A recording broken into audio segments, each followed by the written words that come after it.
En la clase de hoy continuaremos desarrollando la formulación y nomenclatura de los óxidos. Para recuperar la información que estudiamos, veremos ejemplos concretos de óxidos con los que nos podemos encontrar.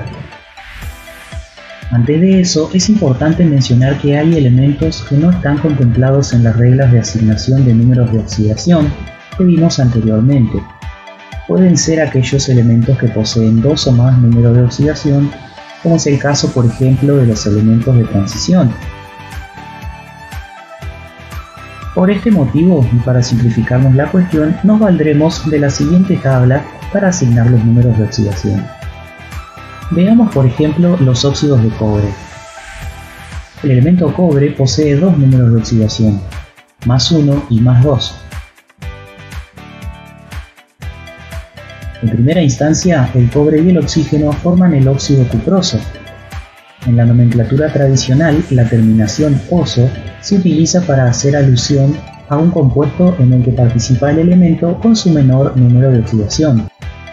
Recordemos que la manera correcta de escribir la fórmula de los compuestos binarios consiste en escribir primero el símbolo del elemento a la izquierda y el oxígeno a la derecha. Luego cruzamos los números de oxidación sin tener en cuenta su signo, de manera que estos pasan a representar la cantidad de átomos relativos de los elementos que forman el compuesto, con la finalidad de satisfacer la neutralidad electrónica de la molécula.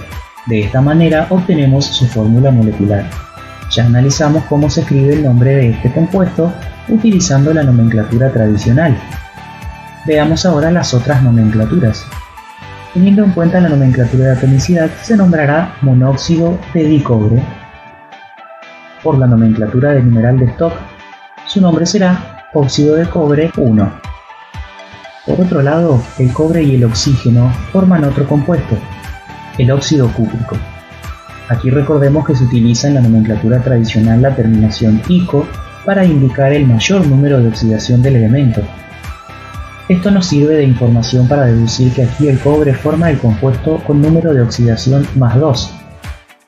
Nuevamente realizamos el procedimiento de escritura de la fórmula colocando a la izquierda el cobre y a la derecha el oxígeno y cruzando los valores absolutos de sus números de oxidación.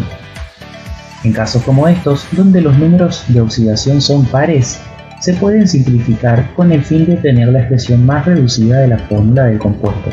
Ya sabemos que mediante la nomenclatura tradicional se lo nombra como óxido cúprico.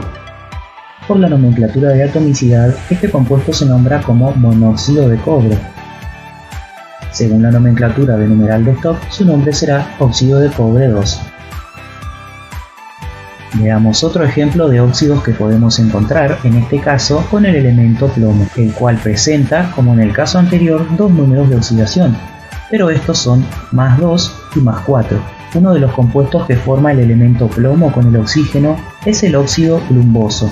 Aquí tenemos nuevamente un dato que nos permite conocer cómo escribir la fórmula del compuesto, la terminación oso, que como sabemos se utiliza para indicar el menor número de oxidación. Realizamos el procedimiento nuevamente de escribir el plomo a la izquierda y el oxígeno a la derecha y luego cruzar sus números de oxidación. Hecho esto, como vimos en el caso anterior, si los números de oxidación son pares, se pueden simplificar a fin de obtener la expresión más reducida del compuesto. Por la nomenclatura tradicional ya sabemos que se nombra óxido plumboso. Para la nomenclatura de atomicidad lo nombraremos como monóxido de plomo. Según la nomenclatura de Stokes, su nombre será óxido de plomo 2. Veamos ahora el otro óxido que forma el plomo con el oxígeno, el óxido plúmbico. Nuevamente, su nombre nos da el dato que nos permite escribir su fórmula, la terminación ico, que nos indica que el elemento forma el compuesto con su mayor número de oxidación. A continuación, escribimos el plomo a la izquierda y el oxígeno a la derecha y luego cruzamos sus números de oxidación. De nuevo, en este caso necesitamos simplificar los números de oxidación para obtener la expresión más simple de la fórmula molecular. El óxido plúmbico se nombra de esta manera mediante la nomenclatura tradicional. Por la nomenclatura de atomicidad se nombrará como dióxido de plomo y según la nomenclatura de Stokes su nombre será óxido de plomo 4. Vamos a ver otro ejemplo, en este caso con óxidos no metálicos. Son los óxidos que forman el elemento bromo, el cual, a diferencia de los anteriores, tiene varios números de oxidación.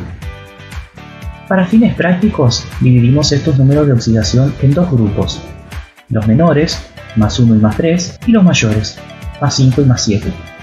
Veamos los óxidos que forman. Comenzaremos por el óxido hipobromoso, un óxido cuyo nombre nos da la información que necesitamos para escribir su fórmula. El prefijo hipo y la terminación oso nos indican que el elemento está formando el compuesto con el menor número de oxidación de los dos menores. Una vez que averiguamos esto, escribimos el bromo a la izquierda y el oxígeno a la derecha, y nuevamente cruzamos sus números de oxidación. Según las reglas de la nomenclatura tradicional, este compuesto se nombra como óxido hipobromoso. Según la nomenclatura de atomicidad, se nombrará como monóxido de dibromo, y según la nomenclatura de Stock, óxido de bromo 1. Vamos a ver ahora el caso del óxido bromoso. Según las reglas de la nomenclatura tradicional, el nombre de este compuesto con la terminación oso y sin ningún prefijo nos indica la utilización del mayor número de oxidación de los dos menores. Procedemos a escribir a la izquierda el bromo y a la derecha el oxígeno, cruzamos sus números de oxidación y obtenemos su fórmula molecular. Ya conocemos el nombre de este compuesto en la nomenclatura tradicional, óxido bromoso. Por la nomenclatura de atomicidad, su nombre será trióxido de dibromo, y por la nomenclatura de Stock se nombrará como óxido de bromo 3. Analicemos otro caso, esta vez el del óxido brómico, compuesto cuyo nombre nos indica mediante la terminación ico la utilización del menor número de oxidación de los dos mayores. Nuevamente escribimos el bromo a la izquierda y el oxígeno a la derecha y cruzamos los valores absolutos de sus números de oxidación para obtener su fórmula molecular. Ya sabemos que según la nomenclatura tradicional, su nombre es óxido brómico. Mediante la nomenclatura de atomicidad, el nombre de este compuesto será pentóxido de dibromo, y según la nomenclatura de Stock, se nombrará como óxido de bromo 5. Veamos ahora el caso en el que el bromo forma con el oxígeno el óxido perbrómico.